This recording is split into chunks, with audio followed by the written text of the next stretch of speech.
Subscribe करें forever take YouTube channel को latest video updates हासिल करने के लिए। अस्सलाम वालेकुम दोस्तों, मैं हूं नदीम रोबिन और आप देख रहे हैं हमारा यूट्यूब चैनल फॉरएवर टेक, जिसमें कि हम आपके लिए बेहतरीन इंफॉर्मेटिव वीडियोस बना रहे हैं। तो दोस्तों आज हम बात करेंगे ग्री के डीसी इन्वर्टर एयर कंडीशनर के बारे में, जिसमें हम आपको बताएंगे H3 एरर कोड के बारे में, जिसमें कि मुकम्मल तफसील बताएंगे आपको कि जब ये एरर कोड डिस्प्ले पे शो होता है तो इसकी क्या वजूहात होती हैं और इनका हल क्या है। तो दोस्तों आप मुकम्मल वीडियो देखिएगा ताकि आपको हर पॉइंट्स की अच्छे से समझ आ सके। और बस आपसे यही गुजारिश रहती है कि जब भी आप हमारे चैनल पर आएँ, अगर आपने हमारे चैनल को सब्सक्राइब नहीं किया तो हमारे चैनल को सब्सक्राइब ज़रूर करें और बेल आइकॉन को प्रेस कर दें ताकि तमाम नई आने वाली वीडियोस का नोटिफिकेशन आपको मिलता रहे। तो दोस्तों ज़्यादा देर नहीं करते, वीडियो की जानिब। तो दोस्तों ये रहा ग्री का डीसी इन्वर्टर एयर कंडीशनर, जिसके एरर कोड्स आज हम आपके साथ शेयर करेंगे। तो हमने इसको ऑन कर दिया है और देखें ये इस वक्त देखें ये 16 डिग्री पर काम कर रहा है और जो ही ये एरर कोड देता है तो हम आपको बताते हैं कि वो क्या है। और ये रहा इसका इंडोर मॉडल नंबर। तो अभी देखें एरर कोड अभी डिस्प्ले पे आ चुका है। देखें H3 एरर कोड जो है वो डिस्प्ले पे शो हो चुका है। तो जब भी H3 एरर कोड डिस्प्ले पे शो हो जाए तो इसका क्या मतलब होता है और ये किस वजह से आता है। तो दोस्तों इसका मतलब ये है कि आपका आउटडोर यूनिट जो है उसमें मसला है। आउटडोर यूनिट में क्या मसला है वो भी आपको पूरी तरह समझाएंगे और शो करेंगे कि ये मसला कहाँ पे होता है और किस वजह से आता है और इसका हल क्या है। तो दोस्तों चलते हैं, हम आपको लेके चलते हैं आउटडोर की तरफ। तो वहाँ पे आपको हम समझाएंगे बहुत अच्छे से कि ये मसला क्या है। तो दोस्तों वीडियो पूरा देखिएगा ताकि आपको तमाम पॉइंट्स की अच्छे से समझ आ सके और H3 एरर कोड को आपने डिस्प्ले से कैसे गायब करना है वो पूरी तफसील मैं आपको समझा देता हूँ। तो दोस्तों जब भी H3 एरर कोड डिस्प्ले पे आ जाए तो इसका मतलब ये होता है कि आपके आउटडोर यूनिट में जो overload protection for the compressor है वो फॉल्टी हो चुकी है या वो ऑफ़ हो चुकी है। तो इस वजह से आपका जो इंडोर है वो H3 एरर शो करेगा। तो इसकी कुछ वजूहात हैं जिनकी वजह से ये एरर कोड आता है। तो आए चलते हैं, मैं आपको आउटडोर की तरफ लेके चलता हूँ जहाँ पे मैं आपको पूरा तरह समझाऊँगा कि ये इसका एरर कोड क्यों आता है। तो दोस्तों अब हम आ गए हैं आउटडोर यूनिट की तरफ। आउटडोर यूनिट में आपको देखें जैसे कि नज़र आ रहा होगा कि ये इसका वाइट कलर का जो केबल है, ये देखिए मैं आपको बता देता हूँ। ये देखिए कनेक्टर है, ये देखें मैं आपको दिखा रहा हूँ। ये वाला जो वाइट कलर के जो कनेक्टर है और वाइट कलर की ही केबल है। तो दोस्तों देखें ये केबल अगर ये लूज़ कनेक्शन भी हो जाए तो फिर भी ये H3 दे सकता है। देखें इस तरह से अगर लूज़ हो जाए और निकल जाए अपने कनेक्टर से, इसी कनेक्टर से निकल जाए तो ये आपको H3 एरर देगा। इसके अलावा हम आपको कंप्रेसर में दिखा देते हैं कि ये कहाँ पे इंस्टॉल होता है। और अब इसके कवर को हम खोल लेंगे। देखें इसका कवर को स्क्रू में खोल लेंगे ऊपर से ताकि आपको मैं दिखा सकूँ कि थर्मोस्टेट कहाँ पे लगा होता है। देखिए अब ये इसका कवर खुल गया है। अब हम इसको थर्मोस्टेट को बाहर निकाल लेंगे। जब इसके थर्मोस्टेट को देखें बाहर निकाल लिया और ये देखें ये रहा इसका थर्मोस्टेट। ये ऊपर से कुछ इस तरह दिखाई देता है और ये देखें ये कुछ नीचे से ऐसे दिखाई देता है। तो ये एक थर्मोस्टेट है। जब ये कंप्रेसर जो है 115 डिग्री पे पहुंच जाता है तो ये इसको बंद कर देता है और जो ही ये बंद करता है विदिन 3 सेकेंड्स जो है वो पूरा यूनिट ऑफ हो जाता है और इंडोर के डिस्प्ले पे H3 एरर कोड आना शुरू हो जाता है। तो दोस्तों अब हम आपको बताएंगे कि इस थर्मोस्टेट को आपने चेक कैसे करना है। जैसे कि हमने थर्मोस्टेट को यूनिट से बाहर निकाल लिया, लेकिन ये थोड़ा डिफरेंट टाइप का है। ठीक है जी, जो हमने आपको पहले दिखाया है वो जो है वो 2 टन में लगा होता है, मुख्तलिफ वायर्स में आता है। देखें ये इसके ऊपर ये रेड वायर आई हुई है, उसमें वाइट वायर है। ठीक है, लेकिन एक ही चीज़ है, ये 1.5 टन में आता है, वो 2 टन में आता है। ठीक है जी, तो अब हम आपको तरीका बताएंगे कि आपने इसको चेक कैसे करना है। पहले एक मल्टीमीटर ले लें, साथ में थर्मोस्टेट को यूनिट से बाहर निकाल लें और फिर मल्टीमीटर को जो है वो देखें ओम्स किलो ओम्स पे सेट कर लें। अगर ऑटो है, ये हमारा चूँकि यूनिट हमारा मल्टीमीटर जो है ऑटो है, तो ये ऑटो जो है वो ख़ुद से डिटेक्ट करता है कि क्या है इसमें।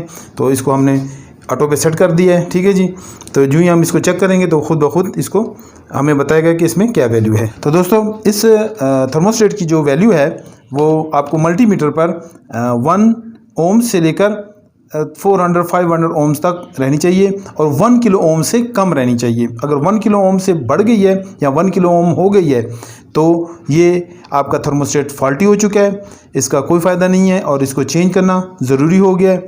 और अगर इससे कम है तो ये बिल्कुल काम करता रहेगा, ये सही रहेगा, ठीक है। लेकिन नॉर्मल जो बिल्कुल अच्छी जो पोजीशन है इसकी वो 1 ohms 2 ohms 3 ohms के या 10 ohms तक सही है बिल्कुल।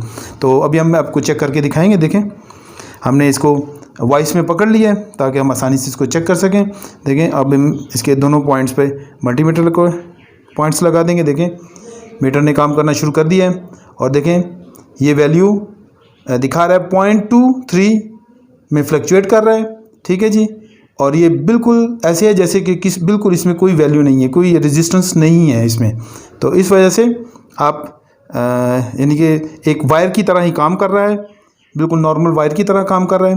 तो अगर ये इस तरह होगा तो ये बिल्कुल काम करता रहेगा और आपका कोई यूनिट पे H3 एरर नहीं आएगी। इसके अलावा ये थर्मोस्टेट जो है वो 95 डिग्री पे दोबारा से काम करना शुरू कर देता है। और जब ये इसका कंप्रेसर का जो टेम्परेचर है अगर 95 डिग्री है तो ये काम करता रहेगा। लेकिन अगर 115 तक पहुंच गया है कंप्रेसर का टेम्परेचर तो ये उसको सेंस करेगा। जब वो 115 सेंस करेगा तो ये इसके अंदर जो स्विच है उसको ऑफ़ कर देगा। जब वो डिस्कनेक्ट हो जाएगा तो ये काम करना छोड़ देगा। तो इससे 3 सेकंड के अंदर ही अंदर जो है वो यूनिट सेंस करेगा, जो आपका पीसीबी है वो सेंस करेगा कि इस वक्त जो कंटिन्यूटी है थर्मोस्टेट की वो नहीं आ रही है। तो 3 सेकंड के अंदर ही वो यूनिट को स्टॉप कर देगा। जब वो यूनिट को स्टॉप कर देगा तो यूनिट काम करना छोड़ देगा। और चलिए हम आपको और मज़ीद इसके बारे में तफसील बताते हैं कि और क्या क्या इसमें फ़ॉल्ट आ सकते हैं। तो दोस्तों, जैसे कि ये हीट एक्सचेंजर या कंडेंसर देख रहे हैं यूनिट का, आउटडोर यूनिट का, ठीक है। जब ये भी बहुत ज़्यादा गंदा हो जाए, इस वक्त ये देखें यूनिट काफ़ी बेहतर है, इतना गंदा नहीं है, लेकिन अगर ये गंदा हो जाए, बहुत ज़्यादा मिट्टी आ जाए, जिससे कि आपके यूनिट का जो वो है कंप्रेसर है वो गर्म होना शुरू हो जाएगा। और जब गर्म होगा तो वो जो थर्मोस्टेट को ऑफ़ कर देगा। इससे भी आपका यूनिट जो है H3 एरर दे सकता है। तो इसलिए आपका जो आउटडोर यूनिट है उसका कंडेंसर या हीट एक्सचेंजर वो बहुत ज़्यादा क्लीन होना चाहिए, साफ़ सुथरा होना चाहिए। उसको टाइम टू टाइम क्लीन करते रहें ताकि ये मसला ना आ सके। तो इसके अलावा हम आपको बताएंगे कि जब ये देखें, ये 1.5 टन का ग्री का DC इन्वर्टर एयर कंडीशनर है, आउटडोर यूनिट है। तो कुछ मॉडल्स में देखें, ये कैपरी मॉडल यूनिट है। देखिए, मैं आपको दिखा देता हूँ, इसमें एक्सपेंशन वाल्व मौजूद नहीं है, ये सिर्फ कैपरी है सादा, ठीक है। अभी आपको खोल के दिखाना पड़ेगा। दोस्तों, अब इसके कवर को हमने खोल दिया है, जैसे कि आपको दिखाई दे रहा होगा। तो ये रहा इसकी कैपलरी, देखें यहाँ पे इंस्टॉल होती है। और ये जो तारकोल है उसकी शीट के अंदर कवर होती है ताकि ये वाइब्रेशन ना कर सके। तो वाइब्रेशन को रोकने के लिए इसको तारकोल शीट में कवर किया जाता है। तो कुछ मॉडल्स में ये कैपलरी आती है और कुछ मॉडल्स में एक्सपेंशन वाल्व आता है, जो कि हम आपको दिखा देंगे कि एक्सपेंशन वाल्व कैसा होता है। तो जब ये और एक्सपेंशन वाल्व बंद हो जाए, काम ना करे, और कैपरी ट्यूब जो है वो किसी वजह से चोक हो जाए या ब्लॉक हो जाए, तो भी जो है आपका कंप्रेसर बहुत ज़्यादा गर्म हो जाएगा, जिससे वो जो है 115 डिग्री तक पहुंचकर इसको थर्मोस्टेट को जो वो बंद कर देगा, तो जिससे वो H3 एरर शो करेगा। दोस्तों, अगर आपके आउटडोर यूनिट के फ़ैन में किसी भी वजह से मसला आ जाए या ये काम करना छोड़ दे, तो भी ये आपका जो कंडेंसर है या जो आपका जो हीट एक्सचेंजर है वो हीटअप होना शुरू हो जाएगा।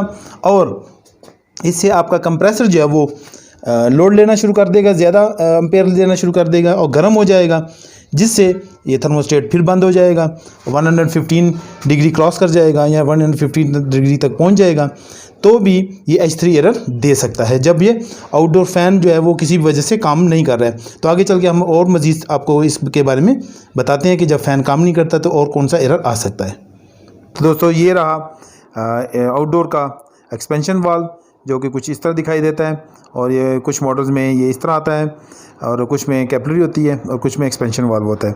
तो जब ये पूरी तरह खुल ना पाए तो फिर भी जो है वो कंडेंसर जो है वो हीटअप होना शुरू हो जाएगा और सारा लोड जो है कंप्रेसर पे चला जाएगा और कंप्रेसर भी गर्म होना शुरू हो जाएगा, वो एम्पेयर ज़्यादा लेगा। इससे वो 150 डिग्री जो है वो क्रॉस कर जाएगा या उस पर पहुँच के थर्मोस्टेट ऑफ हो जाएगा। तो उससे भी H3 एरर कोड जो है वो इंडोर के डिस्प्ले पे शो हो जाता है। इसके अलावा दोस्तों, जब यूनिट में से गैस लीक हो जाए तो भी ये H3 का मसला इंडोर पे शो हो सकता है। इसकी वजह क्या है कि जब आपका यूनिट नॉर्मली काम कर रहा होता है और हर चीज़ परफेक्ट होती है, उसमें गैस पूरी होती है, तो जब यूनिट डिस्चार्ज ठंडी होकर आपके वेपरेटर को ठंडा करती है और कमरे को ठंडा करने के बाद जब गैस रिटर्न में वापस आ रही होती है तो वो काफ़ी हद तक ठंडी होती है। ठंडी होने की वजह से वो कंप्रेसर के टेम्परेचर को नॉर्मल रखने में काफ़ी ज़्यादा हेल्पफुल होती है। तो जब उसमें से गैस लीक हो जाएगी, वो रिटर्न ठंडी गैस नहीं आएगी, तो उससे कंप्रेसर जो है वो हीटअप होगा। हीटअप होने से उसके थर्मोस्टेट ट्रिप कर जाएगा, तो ये H3 एरर कोड आपके डिस्प्ले पे आ सकता है।